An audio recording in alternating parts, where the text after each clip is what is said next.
श्रीगुरुभ्यो नमः। हरि ओम। श्रीमहागणाधिपतये नमः। श्रीमहासरस्वत्यै नमः। श्रीगुरुभ्यो नमः। हरि ओम। गुरुर्ब्रह्मा गुरुर्विष्णु गुरुदेवो महेश्वरः। गुरुसाक्षात् परब्रह्मा तस्मै श्रीगुरवे नमः। अस्मद्गुरोः विद्यानन्दनाथ गुरुचरणारविन्दाभ्यां नमो नमः। अस्मद्गुरोः काश्यपगोत्र पवित्रं नारायणतीश्वरच्छात्रं वन्दे दासकुटिष्ठं रामानुजदासस्वामिनं नमो नमः। यत्कर्ता जगतां भक्ता संहर्ता महसां निधिः प्रणमामि तमादित्यं बहिरन्तस्तमोपहं भवत्यश्विनि नक्षत्रमस्वीदस्रस्तुरङ्गमः आद्यस्तुरङ्गस्तुरगाश्वो वाजी हयो हरिः। 2025 సంవత్సరం నవంబర్ నెల 8వ రాశి వృశ్చిక రాశి. ఈ వృశ్చిక రాశికి కొంతవరకు ఇప్పుడు బాగుంది, ఇంతకుముందు పూర్తిగా బాగాలేదు. అయినా ఈ రాశి వాళ్ళకి ఏకాదశంలో రవిబుధుడు ఉన్నారు. వ్యాపారం బాగా సాగుతుంది. ఇల్లు కొనుక్కునే వాళ్ళు ఖచ్చితంగా కొనుక్కోగలుగుతారు. ఆస్తులు కొనుక్కునే వాళ్ళు కొనుక్కోగలుగుతారు. గురువు లక్ష్మీ స్థానంలో ఉన్నారు. విద్య, ఉద్యోగం, విదేశీయానం అన్నీ కూడా బాగున్నాయి. అయితే శుక్రుడు ద్వాదశంలో ఉన్నాడు. శుక్రుడు బాగున్నాడు. చెప్పాలి అంటే దాదాపుగా 3-4 గ్రహాలు పూర్తిగా బాగున్నాయి. బాగున్న గ్రహాలు ఏమిటంటే రాహువు, శని, కేతువు. ఈ గ్రహాలు పూర్తిగా బాగాలేవు. 3, 4, 5 గ్రహాలు బాగున్నాయి. 3 గ్రహాలు బాగాలేవు. రాహుకేతువులు బాగాలేరు. శని బాగాలేడు. శని వక్రించున్నాడు. వక్రించిన శని నవంబర్ 27 వరకు కూడా వక్రించిన శని వల్ల చాలా బాధలు. నవంబర్ 27 వరకు ఎటువంటి సమస్యలు వస్తాయో, ఏమి జరుగుతుందో తెలిసిన వాళ్ళకి చాలా భయంగా ఉంది.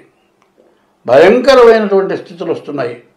నేను ఒకటే చెబుతూ ఉన్నా, ఒకప్పుడు పెద్దవాళ్ళు తెల్లవారుజామున లేచి రాత్రిపూట గజేంద్ర మోక్షం అనేది పారాయణ చేసేవాళ్ళు.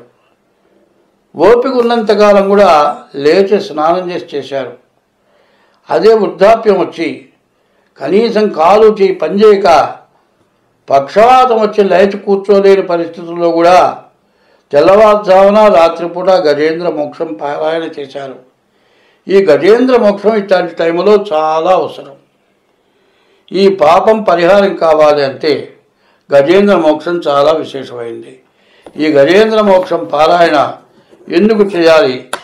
ఎన్ని జాతకాలు చూసినా, ఎంతమంది చేత ఎన్ని శాంతులు చేయించుకున్నా, మరి ఒక ఆయన ఒక రకంగా చెప్పాడు, ఇంకొక ఆయన ఒక రకంగా చెప్పాడు అంటే ముఖే ముఖే సరస్వతి.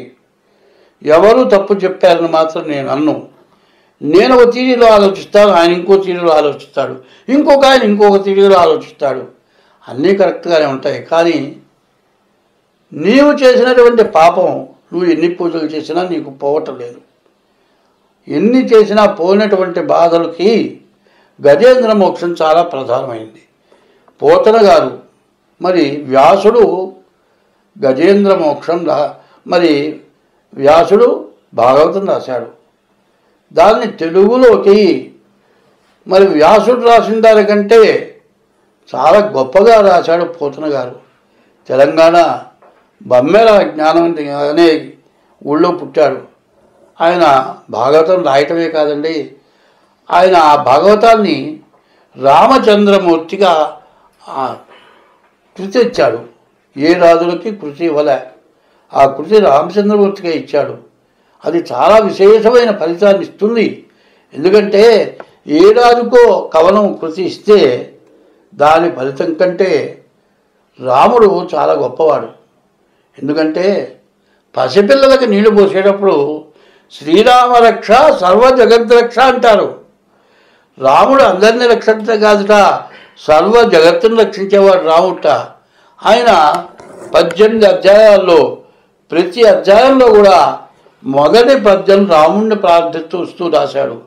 అటువంటి గజేంద్ర మోక్షం 40 రోజులు కనుక మీరు పారాయణ చేసుకుంటే ఎన్ని బాధలున్నా కూడా పోతాయి, బాగుంటారు.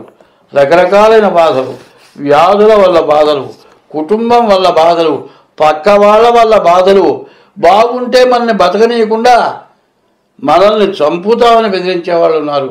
ఇట్లా రకరకాలైన చెప్పుకుంటానికి వీలు కాని బాధలు ఉన్నవాళ్ళు చాలామంది ఉన్నారు. ఇట్లాంటి బాధలు ఉన్న వాళ్ళు ఎవరైనా సరే ఈ గజేంద్ర మోక్షం, అందుకంటే పోతన గారు తెలుగులో రాశాడు. ఆ పద్యం మనకు చదివితే చాలా అర్థమవుతుంది. సంస్కృతంలో రాసినటువంటి గజేంద్ర మోక్షం కంటే తెలుగులో రాసిన గజేంద్ర మోక్షం పారాయణ చేస్తే మీకు వెంటనే ఫలితం వస్తుంది. కాబట్టి ఇట్లాంటి టైంలో ఎవరైనా సరే 40 రోజులు, కనీసం 20 రోజులు, లేకపోతే 11 రోజులైనా సరే ప్రతివాడు కూడా గజేంద్ర మోక్షం పారాయణ చేయించుకోండి. ఎందుకంటే ఇది చాలా కష్టమైంది. తెలుగులో కూడా కొన్ని అక్షరాలు పలకవు. అమ్మవార్త ఆయనతో బయలుదేరి వెళుతోంది, ఆయన ముందు పరిగెత్తున్నట్ట. ఆయన వెనకాడితే ఆ అమ్మవారు లక్ష్మీదేవి పరిగెత్తుందట. ఎట్లా వెళుతుందంటే ఆమె వెళుతున్నది ఈ పద్యం రాశాడు. అడిగేదనని కడువడి జనుని అడిగిన తన మగడు నుడుగడని నడయుడుగున్ వెడనెడ సిడిముడి తడబడ నడుగిడదు జడిమ నడుగిడు నెడలన్. ఈ పద్యం జాగ్రత్తగా చదవాలంటే చాలా కష్టం. ఒక్క అక్షరం అటు ఇటు పడ్డ పోతుంది. పుస్తకం చూసి చదువుతాను అనే దానికంటే మరి తప్పు చదివితే చాలా దోషం ఉంది. ఎందుకంటే ఒకటే చెబుతున్నా, ఇప్పుడు కూడా సప్తశతిలో భార్యాము రక్షతు భైరవీమనుంది. భార్యాము రక్షతు భైరవీమని ఉంటే వాడు తొందరలో భార్యాం భక్షతు భైరవీమన్నట్ట. భార్యాం భక్షతు భైరవి అంటే భార్యను తినేసింది.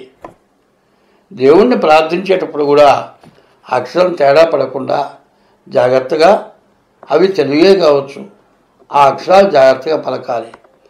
తప్పు అది. భాగవతం ఎట్లా ఉంటుందంటే భాగవతం భాగవతం భాగవతం భాగవతం భాగవతం భాగవతం నీవు భాగవతావు. ఆ భాగవతం స్మరిస్తే భాగవతావు. పిల్లలు లేని వాళ్ళకి కృష్ణ జన్మం పఠిస్తే పిల్లలు పుడతారు.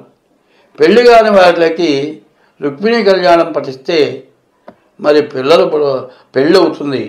అదే మహాపాపం చేసిన వాళ్ళకి మరి ప్రహ్లాద చరిత్ర చదివితే ఆ పాపం పోతుంది.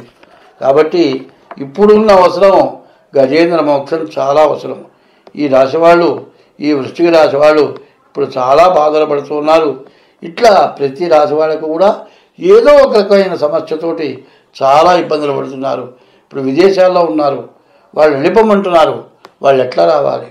కొత్తగా వెళ్ళిన వాళ్ళు ఉన్నారు, ఎంతో ఖర్చు పెట్టుకెళ్ళిన వెళ్ళారు, వెంటనే రావాలి. ఎన్ని బాధలండి. ఇట్లాంటి వాళ్ళు ఈ గజేంద్ర మోక్షం చేసుకుంటే అన్ని విధాలా బాగుంటుంది. స్వస్తి.